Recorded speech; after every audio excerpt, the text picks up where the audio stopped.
পিজার আসল স্বাদটা পেতে হলে পিজার পুরটাকে ভালো করে রান্না করতে হবে। তারপরে এখানে আমি দিয়ে দিয়েছি 1/3 কাপ পেঁয়াজ কুচি, সাথে দিয়েছি 3 থেকে 4 চা চামচের মতো সয়াবিন তেল, দিয়ে দেব 500 গ্রাম চিকেন কেটে ধুয়ে পরিষ্কার করে নিয়েছি। চিকেনের যে বুকের মাংসটা আছে ওটা আমি দিয়েছি হাফ চা চামচ লবণ, হাফ চা চামচ মরিচের গুঁড়া, হাফ চা চামচ হলুদের গুঁড়া, 1 চা চামচ ধনিয়া গুঁড়া, 1 চা চামচ জিরা গুঁড়া, দিয়ে দেবো হাফ চা চামচ রসুন পেস্ট, হাফ চা চামচ আদা পেস্ট। এগুলো দিয়ে একটু নাড়াচাড়া করে, না চাইলে হলুদটা নাও দিতে পারেন।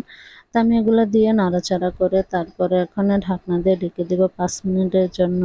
যেহেতু চিকেন থেকে পানি উঠবে তাই এখানে আমি আর কোনো পানি ব্যবহার করব না। চুলার আঁচটা মিডিয়াম টু লোতে রেখে আমি 5 মিনিট রান্না দিয়ে দিব 2 চা চামচ সয়া সস, সাথে দিয়ে দিব অরগানো হাফ চা চামচ।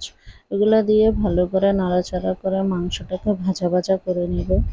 তো চুলার আঁচটা মিডিয়াম টু লোতে রেখে আমি মাংসটাকে আরও 10 মিনিট এভাবে ভাজা ভাজা করে নিব। যত ভাজা ভাজা করবেন মাংসটা খেতে তত মজা হবে। আমি যেহেতু একটু হলুদ দিয়েছি তাই এই মাংসটা মানে একটু হলদে টাইপের হয়েছে।